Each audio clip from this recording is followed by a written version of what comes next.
When we first started this business, one of our largest clients said, I want to write one check. I don't want to hire developers. I don't want to hire platforms. I don't want to buy all this stuff. I want to write one check and have you guys take care of it. And that's what we've been doing for 20 years. That's what makes us unique. We are a single source commerce solution. We have a platform that is extremely robust, goes head to head with all the other players out there in terms of performance, and that allows us to get to market quicker and more reliably. We're not the faceless vendor that provides a software service. We're actually real people that you can talk to. That's a pretty valuable commodity for our clients. The heart of Virid has always been trying to help others grow. And I think what makes all of us get up in the morning is being able to visualize the impact that we have. Nearly every one of our clients has doubled their revenue after coming onto the Market Agility platform. And because of that, our clients stay with us year after year after year. When they're successful, we're successful. Hi, my name is Nick Caruso. I'm joined here today with Steve Deller, the CEO of Virid. Steve, welcome to this webinar. I'm excited to have you. And Steve, why don't we just go ahead and jump right in? So we're talking today about the practices that drive modern loyalty success and how brands are winning in this certainly volatile economic situation right now going on in 2025. But Steve, you've got over 25 years of experience helping e-commerce businesses grow. Why don't you start off by sharing with us a little bit more about your background? Sure. Virid was founded roughly 26 or so years ago to help merchants not only get their e-commerce operations online, but then also to take them to the next level. So a lot of folks knew the mechanics of how to build a website and get their products listed, but they didn't know what to do next. So we have spent the last couple decades helping advise our clients on how to invest in the next technology, the next feature or capability to help grow their revenue and continue to evolve in the marketplace. So you must have seen a lot of change in the last 25 years. I think 25 years ago was pretty much the start of the .com era, right? It was. It was a bit of a Wild West back then, and things have become much more established and evolved quite a bit. But there's still quite a bit of new tech coming out and new approaches and helping our clients kind of navigate that field of play is often a challenge. So I'm sure, when I think about the .com era and I think about, back then, Mozilla and the old web browsers and things like that, the e-commerce was pretty simple back then. But now, obviously, loyalty programs are a huge part of e-commerce platforms now, right? Go ahead, Steve. No, I was going to say definitely. We're finding more and more customers are looking for the best values in that marketplace, and loyalty programs offer an opportunity to elevate your brand and make it more attractive to that consumer dollar. And there are a lot of different techniques that can be employed to draw them to your presence versus your competitor's space.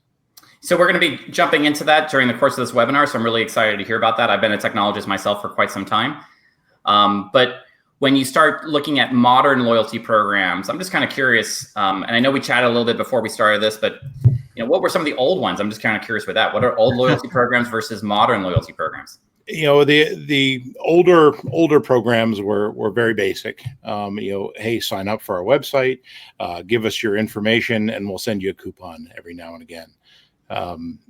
They worked, and they increased the activity that your folks did. They kind of drew them back to your website, but only when there was a new discount or only when there was a new deal, and they weren't quite as effective as they can be with a lot of the evolutions of technology today. And in fact, I think Amazon kind of led the charge with its Prime account. People are now expecting that from websites. They're going, how do I get free shipping all the time? And where can I get the best deals on my product, whether it's through discounts, whether it's through other types of subscription benefits. It's become almost ubiquitous now, is that the customer is going to first turn to the place where they get the best deal.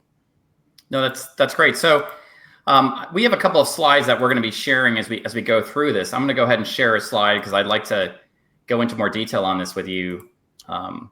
So you have on here brands like, and I recognize some of them like Johnson and Murphy and Windsor and so forth. You've truly been doing this for 25 years. So, and have you been managing the loyalty programs of some of these brands, or how does that all work? Yeah, a couple of them. We were helpful with a lot of these brands in their formative years when they were first emerging into that e-commerce space, and help them grow those capabilities. And Journeys has been with us virtually the entirety of Virid's existence, over 20 years and 24 years. And so we've helped them truly evolve, especially in loyalty lately. They have one of our kind of shining flagships of how loyalty should be done.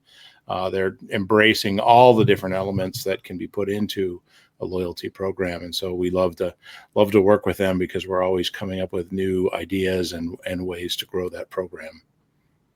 And you have on here this about a 51% average revenue increase in just the first year. Is that? Oh yeah, that's on our platform. The platform is something that we developed back in 2004, and it was really to address this challenge of trying to pull together best of breed products, third-party things, and make it easy to swap things out as technology grew, as it changed. You may not want to stay with the same vendor that you started with, and especially as scale increases. And so we wanted to build a platform that was composable, so that you could take out a tax provider and put in a new one, or a loyalty provider and add something that was better, without losing that core set of data and processes and automations and all of those types of things. So that's kind of our flagship market agility platform that allows us to be able to move quickly in this rapidly changing environment. So when I think of loyalty, I think of personalization as part of that experience. So can you give me an example of how you've implemented personalization to transform brand loyalty programs? Yeah, personalization really comes down to tracking history of customer behaviors. What products did they look at? How frequently do they come to the website? What types of deals and coupons and incentives do they use, and which ones they don't? Historically, when sending out these types of campaigns, you'll pick one that you think is going to attract the most customers. Maybe the majority of my customers like discounted shipping, or maybe they like this particular classification of product. That's useful to a degree, but as we learn more, especially through loyalty programs, about individual customer preferences and behaviors, we can now start targeting those incentives to the people that would readily accept them the most. If customer A likes free shipping, let's send them a discount about shipping. If customer B likes a 5% off or a coupon of some sort that offers a financial discount, let's send that to them. And then you can further leverage AI to drive customers to specific products. Here's a promotion on a brand that you've liked, or we've seen that you've been looking at these types of products. Here's some others that you might like. So personalization is very powerful in making sure you get the right promotion to the right person. So when we were talking earlier, you had mentioned that one of your key accounts is Journeys. And can you share, I thought that was very interesting. Can you share more specific details as to what you've done with them? Yeah, it's been the gamut. They've been with us, for 20-something years. So we've done a lot of different things. We've seen a lot of different providers. Everything ranging from bringing on additional payment processors just to address the different types of customers they have. That some prefer a pay in 4 model, some prefer Apple Pay, Google Pay, all of those types of things. But now we're focusing a lot on loyalty, because we've seen that, and some of the slides will show that's almost expected now of your merchants. If you've got a loyalty program, it can increase your order volume up by 3 times. 316%, I think, is one of the studies that's shown. So we've been doing a lot of work with them to create parity between the website, the phone orders, the brick and mortars, because customers expect that loyalty program can be used in any channel that they decide to use. Creating a truly omni-channel experience for that customer is sort of paramount. And that's what we've been working a lot with Journeys to do, is to make sure that, using our platform as the center, that the customer can go to the website and see their tier and their points. They can go make a phone call, and that call center agent knows their points and their tier. They can go then put it on their cell phone and go into the store and use that same loyalty and have that same seamless experience across all those different mediums. No, that's great, Steve. So I'll pull up the slide that you were referencing on that, and the fourth bullet point there is at 319%. There you and that seems just incredible to have that type of growth in there. That makes me wonder, is there a business that's too big or too small for you from the e-commerce perspective? What's the average, good sized business for you? Well, we deal mostly with middle and larger businesses. One of the hallmarks of our platform is that ability to scale, to handle that massive load, but then also to be able to communicate with a variety of different sources. Journeys is a great target customer for us because they've got 1,000 brick and mortar stores that all have inventory and buy online, pick up in store, and it needs to be synchronized with the website. And so that's one of our targets, and we perform very well for them. There are a lot of other platforms that focus on those beginning and fledgling businesses, but once they start to get into these omni channels and this synchronicity across not only the website but brick and mortar and call center and fulfillment systems and cash registers, that's where we really focus our attention. So when you work with a client, does a client oftentimes not have a loyalty program when they get started with you, or? Very frequently, they're coming to us typically to solve a problem. They've got a challenge with keeping inventory in sync between their stores and their website. They've got, some other challenge, perhaps even with scalability, or how do we get our site to run faster, or we're losing customers because the page aren't as responsive. And so once we've solved those fundamental issues for them, we then move on to how do we grow your brand now? And we've got our own roadmap that we use with almost every customer, and loyalty is right up in front. Once you've solved the technical problems and now you're attracting folks and you're converting orders, and how do we grow that? Loyalty's got to be a key to any business's growth plan. So you can probably the ROI just on the loyalty aspect of things, if you've gotten these astronomical turnarounds, can justify the entire optimization of your existing e-commerce platform. Yeah, definitely. One of the things everybody fights with is how do I get new customers, right? So they're spending a lot of time on search engine optimization and paid ads and all of those things to attract new customers. But there are a lot of levers to growing your business, and the biggest one is how often does that existing customer come? How much do they spend? Are there ways to increase order sizes? Are there ways to increase the number of times they come, or how frequently they purchase?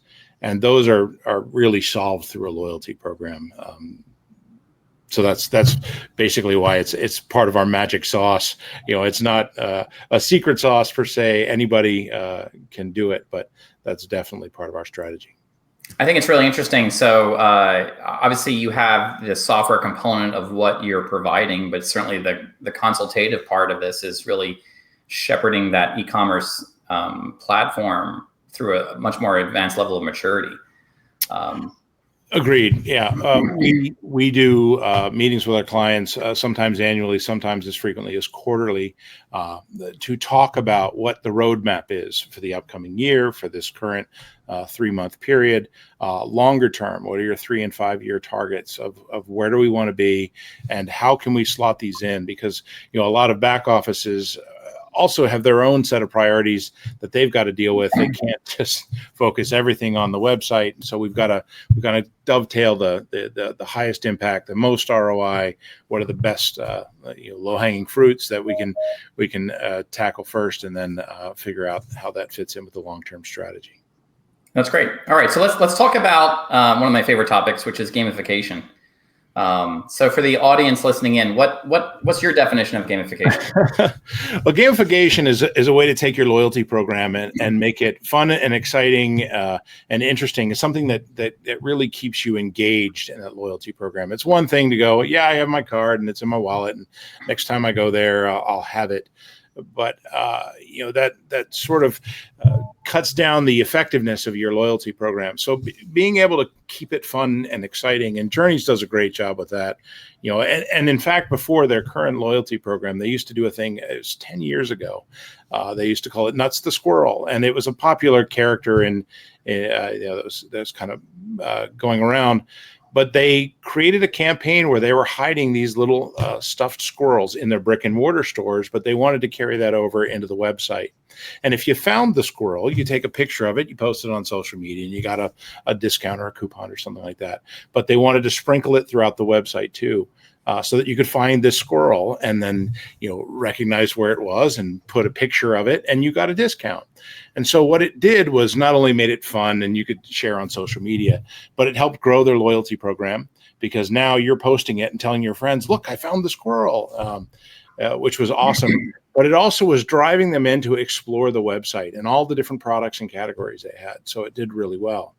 Now they're doing the same type of thing. Refer a friend, post something on social media, and send us a picture of it. So now your friends are seeing that Journeys has this great program in social media. It encourages growth of the program itself. It gives you a discount that you can then redeem for more points. And then you start to game, how am I going to get more points and grow my own discounts and deals in the program by coming up with and executing all of these different extra engagement opportunities, posting on social media, referring a friend, more than just buying more stuff. And I think that really keeps that program alive.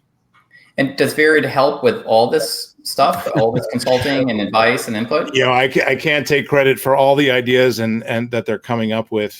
They do use a platform that gives them some suggestions, but we're the guys that help them implement it all. So we're the ones that make sure that when the customer comes, they can see all the opportunities, and they have assistance with redemption and how to communicate the information coming from their loyalty program, and making sure it's consistent with the folks that do the mobile wallets, and making sure that the cash registers in all of their brick and mortar stores can see all of these points that have been redeemed. So we do facilitate it. And we do give suggestions or thoughts on how the best way to implement some of these things will be. But I have to give them a lot of credit too, because they're a very creative group. So you had, I'm going to share a presentation that you had shared ahead of time for this, and you had some great stats in here. So personalization, subscriptions, and gamification. The personalization we've already kind of touched on. I was surprised here that fewer than 36% have customized touch points. So what does customized touch points mean, just for clarification? So these are I think I touched a bit is to really, the touch points are things like the emails, the alerts that you might get in a mobile app that says, hey, there's a new deal for you. These are typically generalized. So marketing will come up with a new campaign going, it's fall, let's do a fall promotion. Let's send it out to all of our loyalty folks. It's not particularly personalized to say, this person likes this. For our fall promotion, we're going to send this, cohort a free discount, dollars off for their products. And for this other cohort, we're going to send a discount on shipping. That's where the personalization. So very few actually try to drive it down to the customer. The reason why is some of that tech is new. It's just emerging. That ability to merge personalization data, AI data into identifying more real time what customers want, what promotions, or analyzing your data to the degree where you can issue those things on a very frequent basis. And the other one is a cost thing. You've got to be able to show the ROI, and it's often folks are reticent to jump in and spend a whole lot of money on a program if they don't know that they're going to get a guaranteed ROI. So as they dip their toe into it, we'll see those numbers go a little higher. And then on the subscription part of this, I think the slide says that subscriptions are going to grow to about $2 trillion or $2,000 billion. I'm curious, Steve, what are some innovative subscriptions? I've certainly seen, like at Panera, the drink subscription, right? Like, what are some innovative ways that you're seeing clients look at subscriptions?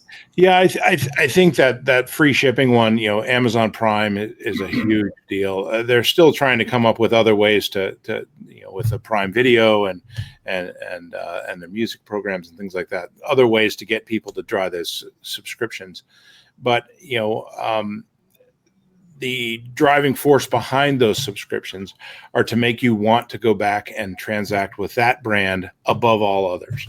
So, a lot of folks buy from Amazon, not only because they have a ton of product, but because they get free shipping. If I do it Prime, I get it next day or pretty close to next day. I don't have to pay for shipping. And so that's their first stop. And that's where I think a lot of the loyalty program impact comes from, is that we want our customers to be the first thought. If I need Journey sells shoes, if their customer wants to go buy a new pair of shoes, we want them to come to Journeys first.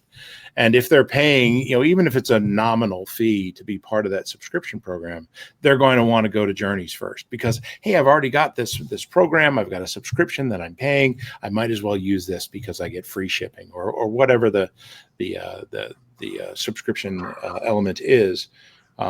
The same thing happens with those drink things. If I'm getting a free iced tea, I'm going to grab a sandwich and I'm going to get it from there because I get free iced tea as part of this program. So coming up with those kinds of ways to incent folks to come. The subscription isn't the revenue generator. It's that mental game of, I have a subscription, I want to go buy things from this company. It really engenders that brand and causes them to be the first stop rather than maybe the second or third stop.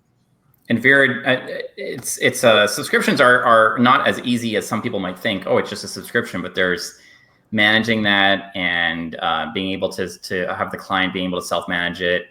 To make changes to your subscription. So does Virid take care of all that heavy lifting for you? We can, yes. Our platform supports a subscription model. We've had some clients that have, one was a weekly card or monthly card kit. They would put together these packages, and folks who wanted to get a new set of products every month would go onto the site and they could subscribe to it. And then every month it would just show up on their door. So they were creating this recurring purchase without the customer ever having to do something with it. So we have that ability built into our platform. That said, the same loyalty thing, the Amazon Prime of your brand can be facilitated through that. So it's just a recurring purchase. It keeps renewing. And then those benefits are available to you.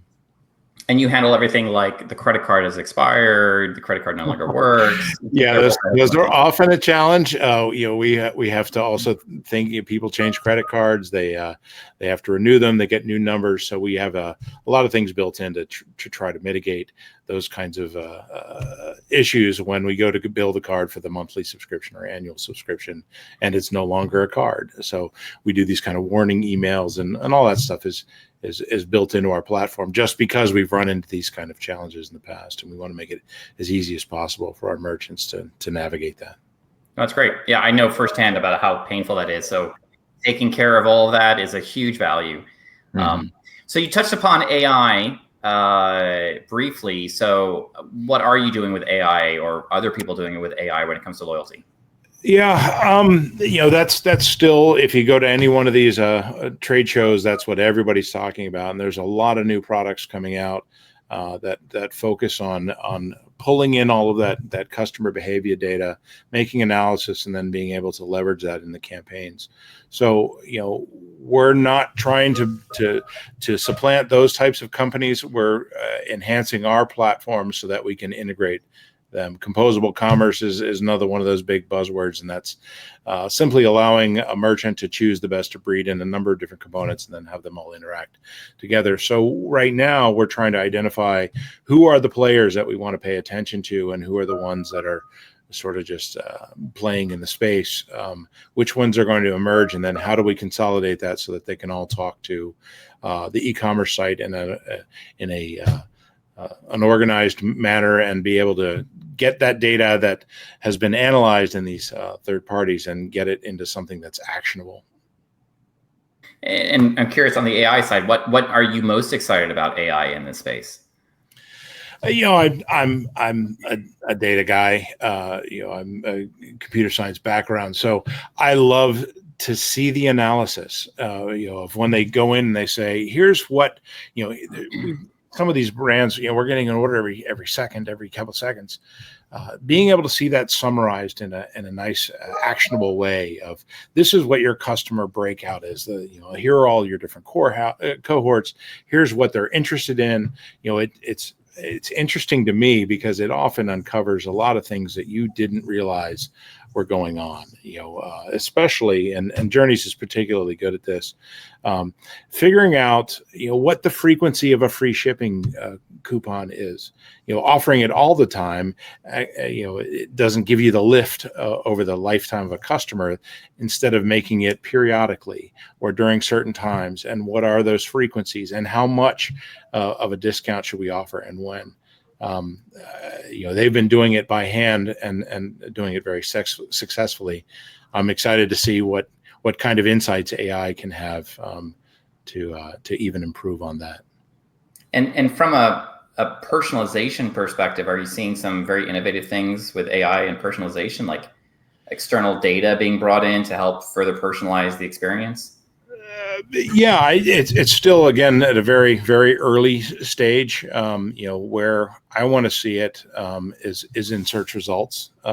In particular, a lot of our clients have categories that are particularly deep, especially when in the shoe category. And when you got 15, 16 pages worth of products, those ones on the farther down on the list don't get as much visibility, and it's always a challenge to figure out which ones do you want to promote, which ones do you leave.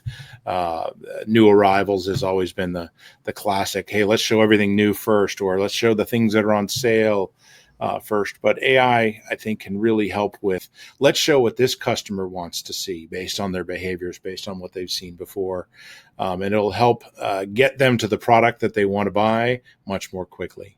I'm just kind of interested, Steve, from that perspective, from an e-commerce perspective.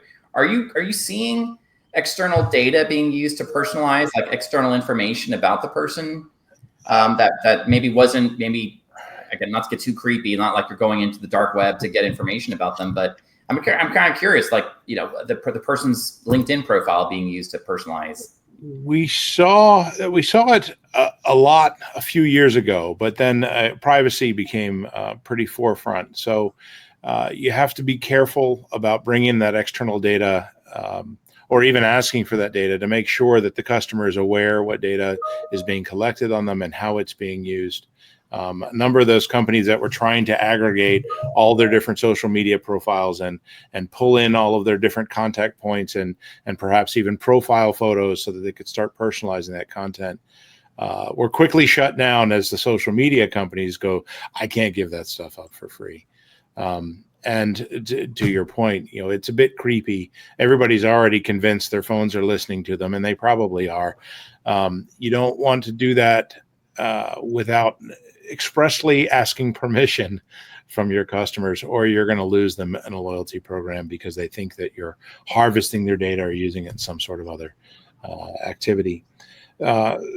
So I haven't seen a whole lot of external data being brought in. I think LinkedIn is useful. We haven't seen it too much in the e-commerce space. I think definitely it's being leveraged for kind of identifying customers and prospects and things like that on the business side. But I think that customers are willing to give up elements of their data if it offers them some sort of deal or a better personalized experience. So as long as you're being upfront about what information you want, why you want it, and they give permission to collect it, I think that's probably a more effective use of that customer data. Yeah, for sure. I mean, certainly, for example, when I buy running shoes, the vendor should pretty much anticipate probably about 3 to 4 months to send me a notice like, hey, by the way, those shoes are probably, are wearing down. Here's a coupon. It would probably be a great example of that personalization process, right? Exactly. Yeah, exactly. I think that those are the most effective uses, and I think that's what customers want. They've given you, they expect you as a merchant to know what sizes they've purchased from you in the past, and to know what your preferences are from stylistically, color, brand, sizes, all of those types of things, and they sort of expect your experience to show that and say, I know you've bought these shoes recently. Maybe you need these coordinating items, or this is being is probably worn out by now, or you need a replacement or additional ones. So when you're talking about that, you mentioned data. Data is king, right? And even more now in the world of AI.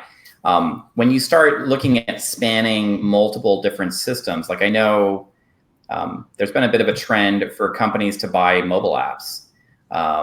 Like Nike, I think, bought Runkeeper. And so maybe they can start tracking me on my running on Runkeeper and things like that. Are you seeing things where loyalty programs are spanning all these different like mobile, online, brick and mortar, and these programs where you're spanning these multiple systems? Yes, and not as much spanning those types of things, but I think definitely the use of mobile apps has taken over some of the loyalty programs. A mobile app is a great way to be able to push these promotions proactively. Email is one of those things that has kind of fallen by the wayside. Folks are so scared of opening an email or clicking on a link, or, is this really coming from who they say it is? That it's very difficult now to get a conversion off an email. The conversion rates are dropping. Text messaging is great. That's what all the new demographics use. They're used to communicating on text. That said, they don't want to get beaten over the head with texts unless they've asked. So they expect it to be a transactional type email. You can push some promotions, but they don't want a daily communication that way. They want transactional. I purchased something. Let me know when it's shipped. That's great use for a text message. So mobile apps they serve a number of different benefits. One is to be able to proactively, just seeing that little red circle on top of your app, knowing that there's something new for you to look at, is a great way to push down promotions, especially if they're personalized. You talked about, needing a new pair of running shoes after a certain period of time. That's a great way to notify them. Journeys in particular gets releases of new product, the namesake product, special shoes that are from a celebrity or have their name on it, or they've been designed by someone. And these things sell out darn near instantly. They come out on a midnight at a particular day and they're sold out by 12:05.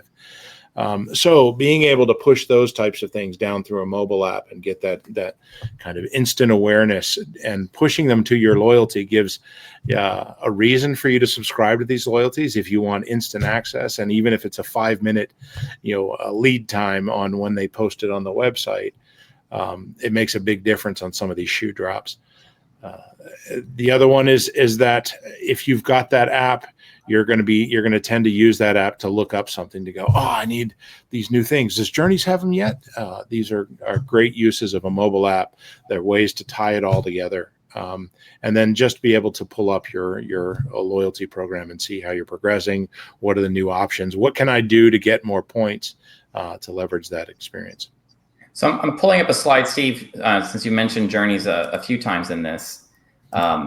So the launching the Journeys loyalty program, and I'm very interested in the solution, specifically the Vibes mobile wallet integration. So can you just go over this in more detail, the Journeys loyalty program, as you mentioned? Sure. Initially, Journeys launched this program. They call it the All Access program. They selected Marigold's loyalty platform because they really loved the ability to customize the types of ways to redeem or to earn points. They had a nice tool to allow them to go craft these various different ways of earning points. They then wanted us to integrate directly with their back-end system so that they could customize the presentation to the customer to show exactly the way they wanted, instead of using a kind of a stock feel of a third-party loyalty program. They really wanted to brand it so that it looked customer appropriate.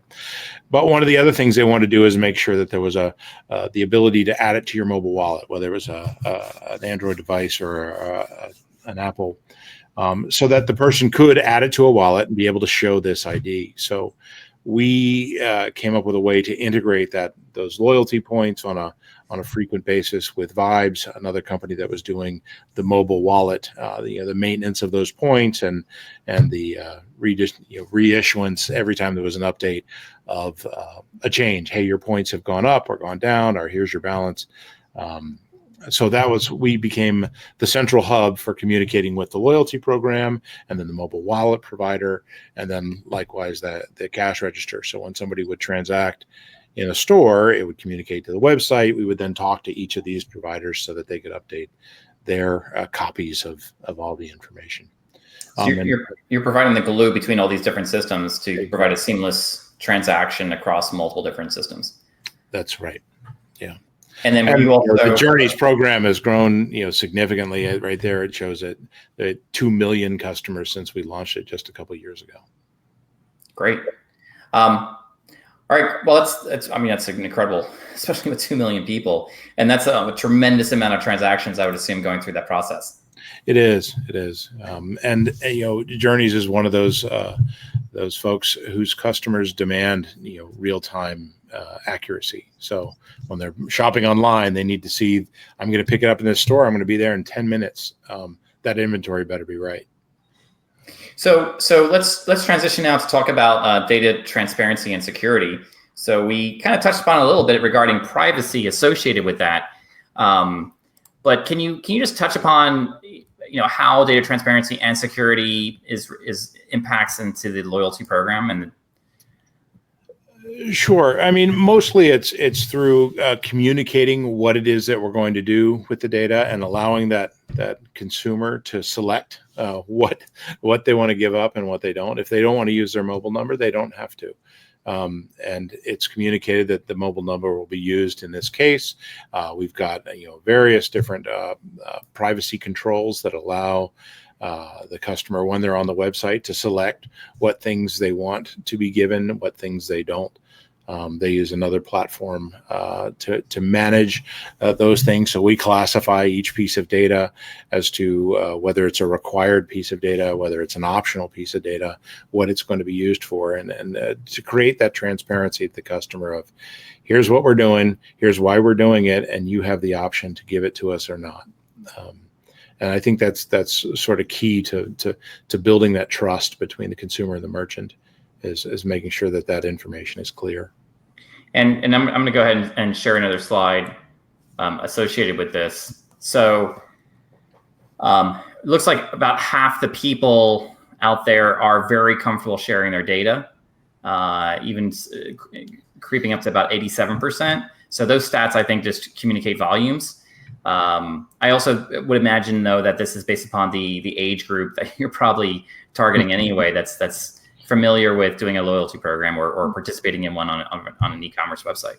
Yeah, it's interesting that the younger demographics are much more cautious about what data they're giving out. They're used to it, but they're also very aware of being on the grid or off the grid. So I think sometimes the older cohorts tend to give up their information a little more freely.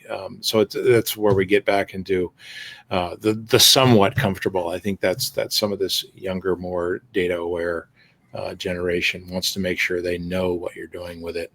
Why am I giving this to you? What are you going to give me in exchange? Yeah. Steve, I'm going to just put you on the spot here. On an iOS, when it says, are you allowing this app to share your data, right? Do you know what that is? And for the audience, what the ramifications are if you opt in or opt out? Well, yeah. Most of it is for tracking purposes. And some of that information that you're sharing, in particular with this ask not to track, that type of thing. It's so that when you're using one app, is that information being shared with another app, and really it's back for a marketing purpose. In some cases, it can help tailor those ads so that you're not getting these generic ads. If I don't have a pet, why are you selling me dog food? If they know that, then they can start to tailor your marketing ads better to you, because I'm a runner, or I'm someone who loves the ocean. That's helpful, but that's essentially what you're doing. Is when I go interact with some piece of content, that information, classifying what it was that I interacted with, is then in a database, and now can be used by other marketers to tailor their presentation. It all comes back to personalization. So on that, Steve, with mobile apps, are you doing anything with geolocation for any of your clients? We do. It's mostly tied to store locators and things like that, especially when one of the things that's been big for Journeys is making sure we have that omni-channel experience. And so when you want to go buy online and pick up in store, we want to be able to identify which store is the closest, so you don't have to go enter your zip code, especially if you're traveling. If I got to pick up a pair of shoes because I forgot to pack them and I'm in Florida, I don't know what zip code I'm in. So being able to geolocate and say, oh, this person has moved from their normal location, here's where they are, let's give them a store that's nearby so they can just run over and grab another pair of running shoes. That's where we use it most typically. There are other kind of neat things to do based on your location that some third parties can pull in. What's the weather forecast? The historical example is it's always sunny in California, but if I'm somewhere else, maybe I'm promoting umbrellas. Don't be promoting a pair of shorts when it's freezing cold outside. So being able to use those kind of locations information to personalize the deals that you're getting, the types of products you're promoting, those are all pretty powerful uses. And just for the audience to understand, you take care of all of this. You're expert in consulting. The space. What's worked in the past, and then the technology platform helps glue all this together. Yeah, that's kind of the benefit of having been doing this for so long, that we've already seen quite a bit of what works, what doesn't work. We're always being challenged with new tech and having to evaluate whether or not we think this is a snake oil or something worth spending your time focusing on. But I'm probably a wealth of stories of things that have been tried and things that have not worked, sometimes in grand fashion. All right. So for the audience listening in, if you have any questions, by the way, please put them in the chat and someone will be getting to them in the chat session. But I'm going to be wrapping this up, Steve. I want to cover some of the stats when we talk about loyalty programs. Are there any key stats in here you want to make sure the audience takes away? I think that 75%, I think it's really important to make sure that your website presence is available and easily accessible on mobile. It doesn't need to be an app, but you definitely, with over half of all e-commerce transactions worldwide being on a mobile device versus a desktop, you've got to make sure that all that stuff is accessible. That's a pretty important thing to do. And then that last number is 6.4% lift and satisfaction when it's personalization is done well. You got to be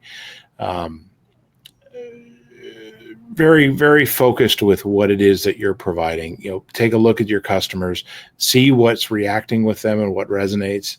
If you keep sending promotions that no one cares about, then it's not going to give you the effectiveness that you want. It's important to pay attention to what your customers are doing, and one shoe doesn't fit all. You gotta really measure that stuff and analyze it and figure out what works right for your customer.